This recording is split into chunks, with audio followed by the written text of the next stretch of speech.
You think you are a professional software engineer.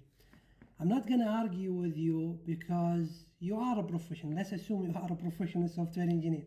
Oh well, who cares, bro? Like, it's not that special, you know? It's not that special. I'm gonna put it for you in perspective. A player, because his, let's say, father on the club, sits on the bench in first division soccer team. He's a professional soccer player, right? But is he comparable with Messi? Is he comparable with Messi, even if though Messi is sitting in the crowd? You know, the camera, the whole team, the whole team is playing on the bench. The camera goes direct its attention to who? To Messi sitting in the crowd, you see? So what I'm trying to say to you, there is level to it. There is level into it. And it's important for you to understand those levels. Even though in this video I'm gonna roast the hell out of you, but it's very important for you to open your mind and start leveling your career. Start leveling your career and become a truly professional software engineer. You feel like a professional software engineer, right? So here I have a simple task for you. It's a simple task here. The task says check for unique email. Easy, right? You're a professional software engineer. The task says check for unique email. So the first thing, you have a database with millions of email addresses. When a user sign up, you want to check if the email address is already in the database or not. Now I put you into a position to squeeze your mind, right? It's not anymore a scrappy startup. It's lucky if it hit like 1,000 users, or where you sit in a cubicle, 100 users max, concurrent users. No, I put you on the spot, right? You have millions of records, let's imagine that, and your task is solving this problem. How would you approach it? Pause the video and think, how would you solve this problem? Because it's important, because I'm about, like in this video, I'm about to level up your career in ways nobody could, okay? So here we have this problem, right? Let's start with level 1. If I'm interviewing interns, I'm expecting them to solve it this way, right? There is no mediocre here, like zero mediocre, zero mediocrity. If interns just fresh out of the college or still in college trying to get hired and I'm interviewing them, I'm expecting them to know this. So the solution would be, before we jump into the solution, we're gonna see the database. So we're gonna say Python seed.py, right? Great. So now we have some records in the database. That's awesome. So we have the first email and the second email. Imagine this millions of records. How are we going to solve this? Well, let's go back to seeds and grab this right here because we're going to need it. Close this, close the seed, go to level 1. So in level 1, solve the problem. I'm just expecting you to solve the problem. An optimized way, of course. So how we would approach this? Well, we have a database, of course it's going to be a query, right? So we're going to say here, let's see, level 1, just solve the damn problem, right? So here in the cruiser, what you're gonna do, we're gonna write a query, right? So we're gonna say result is gonna be, we're gonna take the cruiser and say what?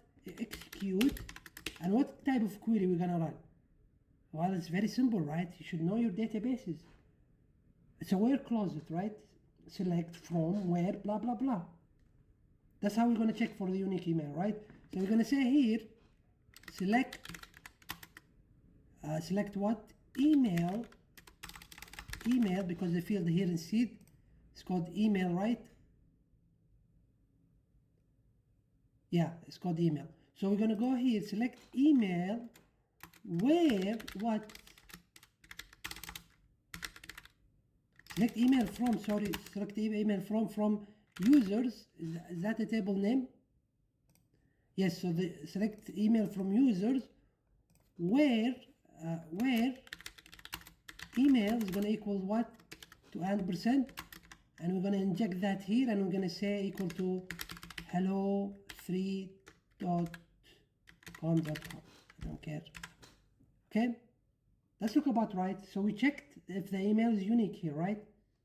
Select email from users where email is like this. Okay, so now the result is going to be what? Res.print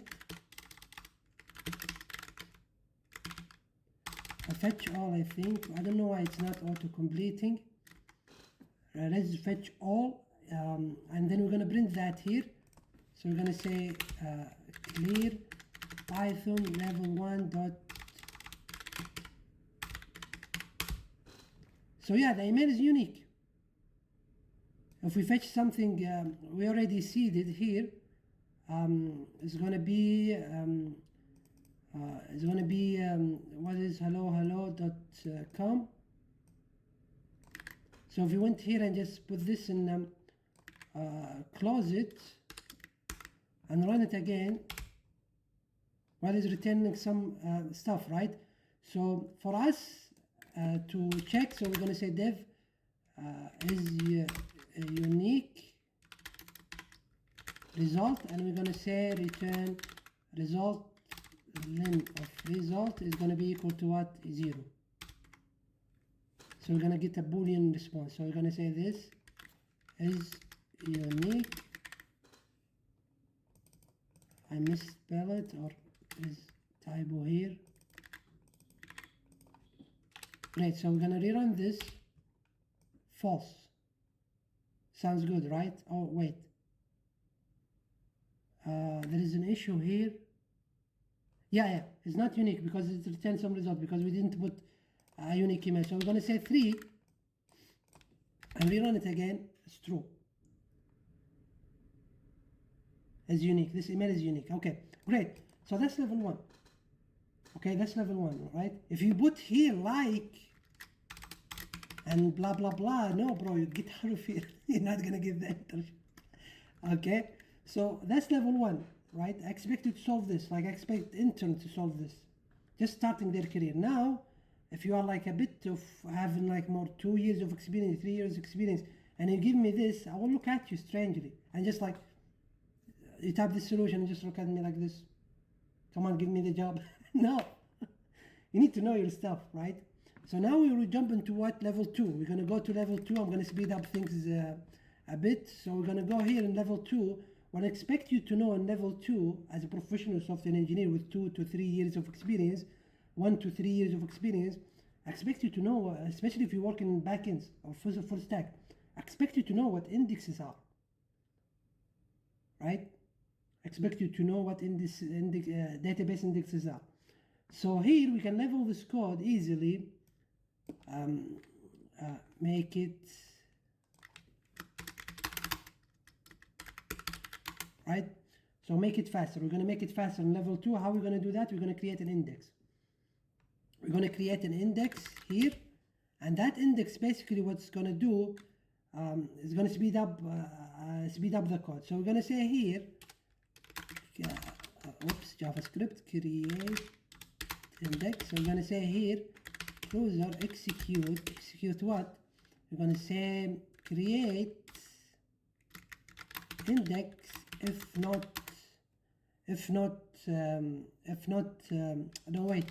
create index if not exist, and that index is let's just ignore if not exist for now for simplicity. We're going to say the index name is going to be create index idx users email, and that index is going to be on what table? On users email. Nice. So you create the index and you run the query, right? And you looked at me and said, hey, look at this. I know what indexes are. I made this very fast. Index is going to make the query fast. And you just looked at me and started like this. And I solved the problem. No, you did not. Explain to me. What is the trade-off? You see, now we're going from level 2, warming up to level 3 and 4. What is the trade-off of using indexes? What is the trade-off of using an index here? Right, what just happened? Is it a magic stick, abracadabra, everything is good now? Of course not, because software engineering is all about trade-off. Well, here the index, of course, is going to speed up our reads, right? It's going to make the read queries fast. but indexes gonna make our slow down our writes, and that's how indexes work in the databases. You need to know that, right? And that's the trade-off, basically. That's the trade-off of using indexes. But if you just create this, okay, you're good. You're part on level 2. But if you explained like what is the trade-off between using indices, of not using indices, you are like warming up. You're ready to go to level 3, like possibly maybe you're ready to become a senior software engineer, okay? And that's the levels of software engineering, right? So great. So if you stopped here, you need to level up, bro. You need to level up and know more stuff, right? This is why the fundamentals are very important. Now, like so far we're talking about the fundamentals of databases, but data structures and algorithms are very important. For example, this index is the reason is really fast and speed up our reads because of a data structure. It's called B-tree, right? You need to know that because you might be asked, depending on where you get interviewed, right? It depends on where you get interviewed. So now we're gonna jump into level 3. Level 3 is very important. Now we just like 99% of software engineers out there below level 2. Take it from me, below level 2. I don't care how many years of experience they have. They are mostly below level 2. They never get out of level 2 because it's comfortable, you know. It's comfortable and people like it. So what we're gonna do here, basically, we're gonna start improving our code in ways that's gonna make your interviewer bamboozled. He's gonna look at you like this. How much do you want? Well, not what you expected salary to pay you, like less than that. Now we want to pay you more, you know. We're gonna pay you like you expect the salary as a sign-up bonus, you see. So what we're gonna do now here, basically, we're gonna speed up this code. How would we do that? So we have so far, we're gonna take all of that and just put it here, just in the background, okay? So we already have our query ready for us and everything. Let's just like make it let's just make it a method instead of copying and pasting all of that. We're gonna say here level 3 level up. So we're gonna level up our skills and professionality as a software engineer, and we're gonna say here div database query, our previous query here. We're just gonna say pass, okay? Let's just pass your email so it looks realistic. Nice. So we're gonna say here we're gonna create a Bloom filter. Why we're gonna create a Bloom filter? A Bloom filter is gonna help us to check for unique uniqueness in constant space. I don't care if you have billions of emails. I can do that for you in constant space. To put this into perspective, imagine this at face value. Imagine you're building a spell checker. You're building a spell checker, and you want to check every time the user type for a word. You want to check if this word is correct or not. What you gonna do? Are you gonna put the Oxford dictionary inside your software? What is your mind? You cannot do that, right? Because your software is going to be so slow. So instead, what we're going to do is we're going to use a Bloom filter, right? And Bloom filter is a probabilistic data structure that's going to allow us to check for uniqueness in constant space, right? So how are we going to do that? Well, Bloom filter is all about hashing function. How good is your hashing function is. And basically what Bloom filter is going to do is going to use a hashing function to map the entry to a specific index within your bit array. And if that index has 1 in it, right, that means that entry is not unique. It's probabilistic data structure, but very fast, very efficient. So we're going to say a class Bloom filter, class indeed, classy. So we're going to say here, we're going to import MMR hash. This is a very fast and efficient, let's say, hashing function. It's going to take time to build it from scratch. And here we need also from bit array import bit array. Great. So now we need to initialize we're going to have 2-3 things, right? we have the we need to initialize our class with some parameters. We're going to say pass here, and we're going to have two methods. The first method is going to be adding to our bloom filter, so it's going to have item, going to pass, and the second method is going to be div check self.item pass. So here what we're going to do basically, here we're going to do self size and then hash count, right? And then inside here basically what we're going to do, we're going to start initializing our variables. So the first thing we need is going to say self.size, going to be self dot how we doing in time, that's fine. Self dot size, no size, z is for later. So I'm going to say self dot hash count is going to be what? Hash count. Why is it self here? Okay, so great. So now we need to initialize our bit array. Self dot bit array is going to be what? So this bit array, we're going to use our hashing function to start storing our bloom filter for us to be able to check for uniqueness using this one. So the hashing function is going to get the input, create an integer index, right? And that integer index, we're going to use it to store one, and when we get another entry, we're going to use that array to check for the hashing function and the array to check for uniqueness. That's basically what bloom filter is. So we're going to say bit array. We're going to initialize the bit array, and the size, the bit array here, if you looked at the parameters, it's expecting you to pass the size, and here we're going to fill it in 0. Self dot bit array fill 0. I think it's like this. Bit array. Oh wait, is it fill? No, I don't think it's this. I think it's set all. Set all to 0, right? Because initially it's going to be 0. Now what are we going to do here?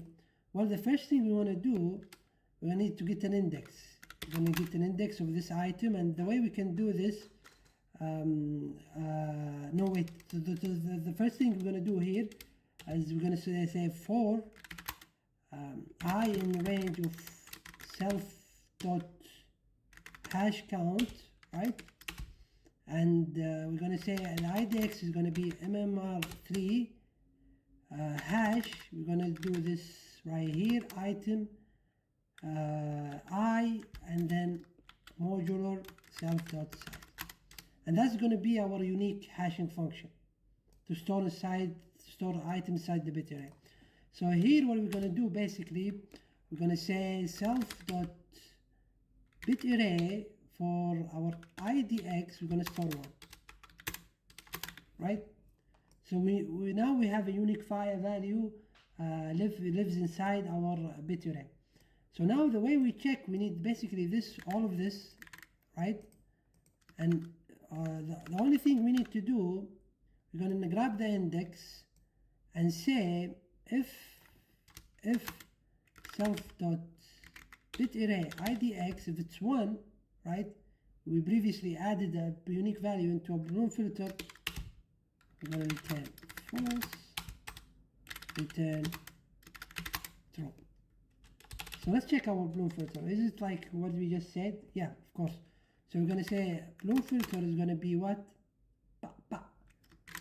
Bloom filter. The site is going to start with something simple. So let's say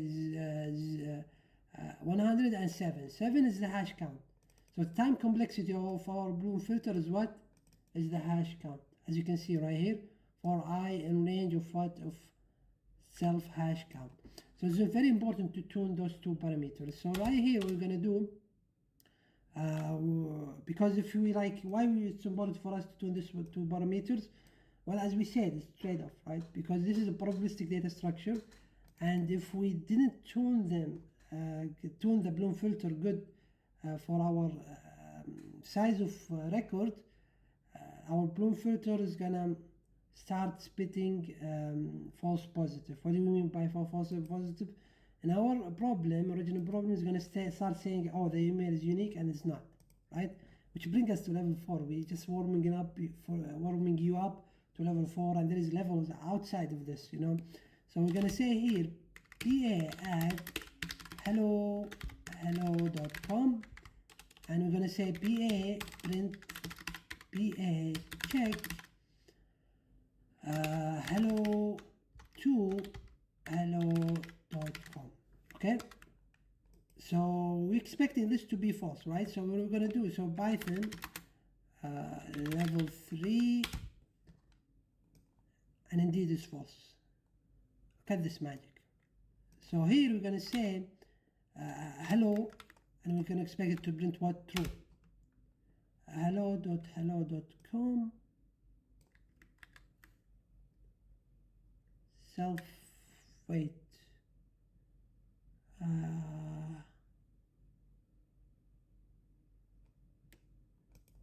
PA add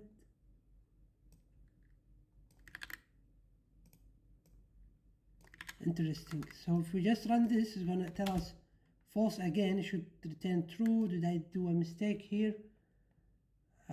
So if we change this to 7, for example, still false. Let's see, bit size. This is interesting. So hash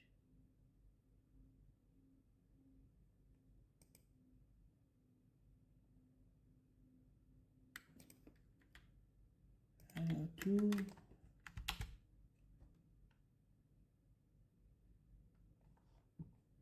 Wait, we have a bug here. It's interesting. What's going on here?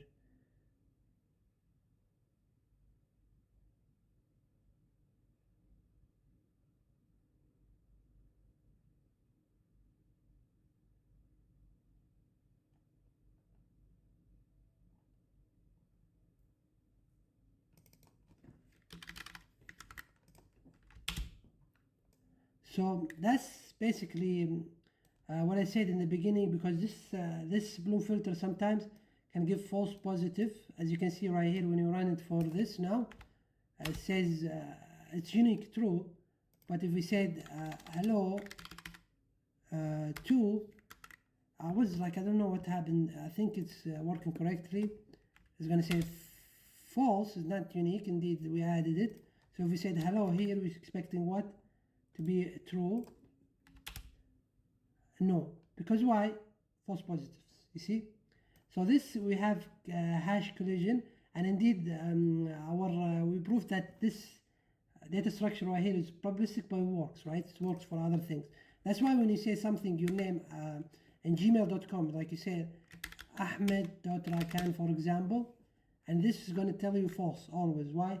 Because there is so many people with name ahmed.gmail.com. It doesn't matter the next one. It's just going to say you, how about this? It's going to suggest this, which brings us to our next level, which takes us to our next level. The next level, basically what we just showcased. This is a probabilistic data structure, right? It works great. We can store so many things in constant space, but we need to tune this. We need to tune this. All right, we need to tune this. So for example, I think if I just went here, like 50, and just like went here for 1,000, and rerun this, is not unique. So we're gonna say hello. Yeah, so it's working. You see, it's not unique. It's telling us it's not unique. So if I just went here like this, because here I have hello, just let's do that, saying false. So if I went like this, should be expecting what? Is not unique. You see. So that's very important for you to tune the parameters when you're working with the Bloom filter. That's good. So now what we're going to do, we're going to level up. We're going to go to the next level. We're going to go to the next level. So what is the next level here? Just think for a moment. What is the next level after this? You know, because there is levels after this one. There is levels after this one. So we have our Bloom filter. We have our database query. We have everything going on here. So what are we going to do here? So we're going to have actually two database query.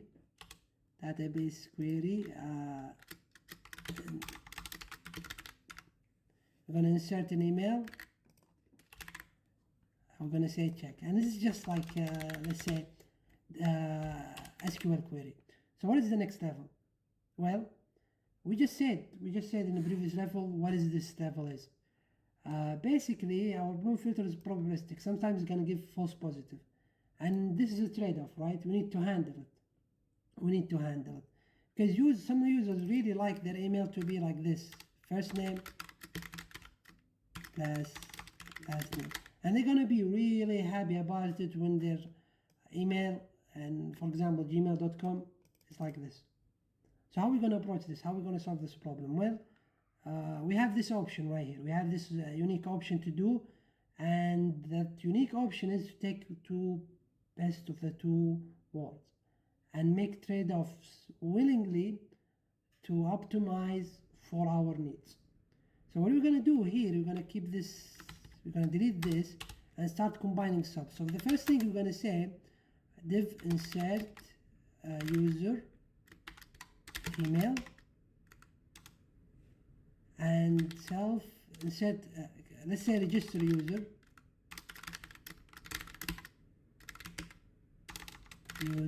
and then here we're going to just pass dev check unique email, right? So we're going to start combining best of the two words, and we're going to say here when we're going to register a user, the first thing we're going to do, we're going to say Bloom, our Bloom filter add user dot email, right? We're going to do that. And the second thing we can do here, insert database insert query, and we're gonna here we need the user, but it's this one. We're gonna insert the user, right? Great. So the second thing we want to do here, for all of that, we need to check. We need to check if the user have a unique email or not. We want to check if the user has a unique email or not, and we're going to include it in the register user functionality. So we're going to say here, if PA add check email, right? We're going to say if that, what we're going to say, we just said like our Bloom filter might return false positive. Might says the email exists and it doesn't. So here in this case, if this indeed, if it says yes, the email exists, return true. So we're going to say check is going to be check unique email. No, not this one. Database check unique email, and we're going to pass the email, right? We're going to return a check. If not, we're always going to say what? Return false. So our Bloom filter is really good. Has less false positive when it says the email doesn't exist, right? But has more probability to return false positive when it says the email exists. So now look at this.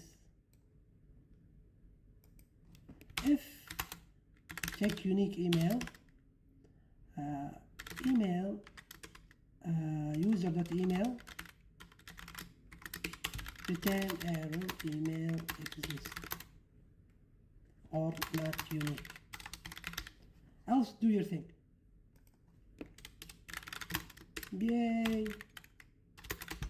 You see, just for the length of this video, we are like in that 30 minutes now. I hope you understand this. There is level into it. Level up. There is level into it. I can take you to 10 more levels, you know, away from Bloom filters. So make sure first of all, you love what you do, you love your job, and level up.